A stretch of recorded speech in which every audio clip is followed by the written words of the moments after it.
2 আসন থেকে নির্বাচিত মাননীয় সদস্য জনাব KM বাবর। মাননীয় গোপালগঞ্জ 2 আসনের মাননীয় সংসদ সদস্য ডাক্তার KM বাবর নির্বাচনী অঙ্গীকার বাস্তবায়নের পথে আরেকটি গুরুত্বপূর্ণ পদক্ষেপ নিয়েছেন। নির্বাচনের সময় তিনি রামদিয়াকে থানায় উন্নীত করার জন্য সর্বোচ্চ চেষ্টা করবেন বলে প্রতিশ্রুতি দিয়েছিলেন। সেই অঙ্গীকার পূরণের লক্ষ্যে জাতীয় সংসদে রামদিয়াকে থানা হিসাবে প্রতিষ্ঠার প্রয়োজনীয়তা তুলে ধরে তিনি অত্যন্ত গুরুত্বপূর্ণ ও প্রশংসনীয় বক্তব্য প্রদান করেন।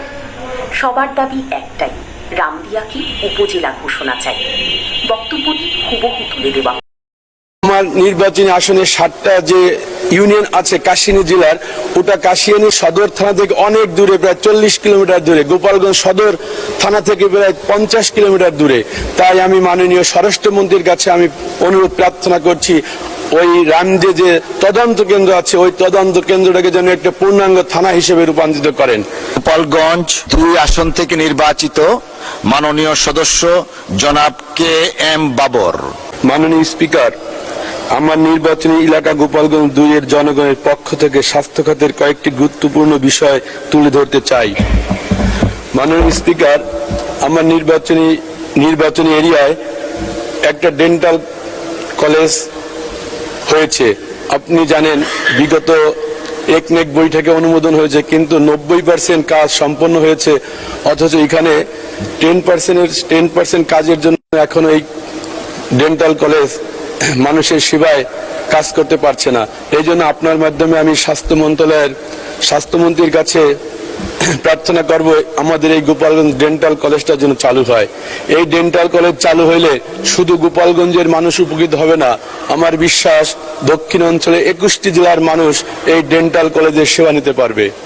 মাননীয় স্পিকার, আপনার মাধ্যমে আমি স্বাস্থ্যমন্ত্রীর কাছে আবার আকুল আবেদন জানাবো, আমাদের গোপালগঞ্জে একটা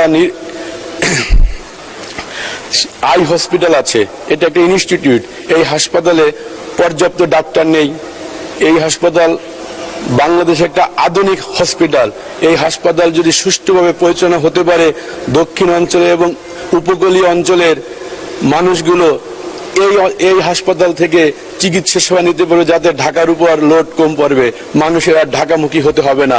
তাই আমি এই হাসপাতাল যাতে মানুষের সেবা যাতে মানুষের দ্বার ঘরে পৌঁছে দিতে পারে, এই জন্য আমি আবারও স্বাস্থ্য মন্ত্রণালয়ের প্রতি দৃষ্টি আকর্ষণ করছি। মাননীয় স্পিকার, আমাদের গোপালগঞ্জ আমার নির্বাচনী আসনে একটা সুন্দর মেডিকেল কলেজ হসপিটাল আছে, কিন্তু এই হসপিটালে পর্যাপ্ত ডাক্তার নেই, জনবল নেই। এই হসপিটাল 10 তলা বিশিষ্ট হসপিটাল, কিন্তু এখানে 3 থেকে 4টে ফ্লোর ফাংশনিং, আর কোনো ফ্লোর ফাংশনিং নাই। যদি এখানে আমাদের স্বাস্থ্য সবকিছু অবকাঠামো সবকিছু আছে, আমি চাই এখানে একটা কিডনি ইউনিট হোক, একটা কার্ডিয়াক ইউনিট হোক, যাতে দক্ষিণ অঞ্চলের মানুষ ঢাকার দিকে না আসে, ওই গোপালগঞ্জে একটা মেডিকেল হাব গঠন করে এই দক্ষিণ অঞ্চলের মানুষ যেন ওইখানে স্বাস্থ্য সেবা নিতে পারে।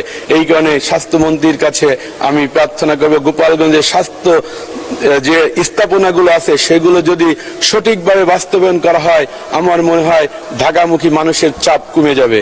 আমাদের আছে একটা ট্রমা সেন্টার, কিন্তু ট্রমা সেন্টারে কোনো ডাক্তার নেই, কোনো স্টাফ নেই, কিছু নেই, অকেজো হয়ে পড়ে আছে। আমাদের ওখানে আছে একটা নার্সিং ইনস্টিটিউট, কিন্তু ওখানে কোনো ছাত্রছাত্রী ভর্তি হতে কোনো টিচার নেই, কোনো ফার্নিচার নেই, তেমন কোনো কিছুই নেই। তাই আমি এই সবকিছু যাদের স্বাস্থ্য মন্ত্রণালয় বিশেষ নজর দিয়ে, মাননীয় প্রধানমন্ত্রীর স্পেশাল নজর দিয়ে আমাদের এই গোপালগঞ্জে এই সেবাগুলো সাধারণ মানুষ, শুধু গোপালগঞ্জবাসী না, এদের যেন দক্ষিণ অঞ্চলের মানুষ উপকৃত হয়, এই ব্যাপারে আমি গোপালগঞ্জবাসীর পক্ষ থেকে আমি মাননীয় প্রধানমন্ত্রীর কাছে আকুল আবেদন জানাচ্ছি।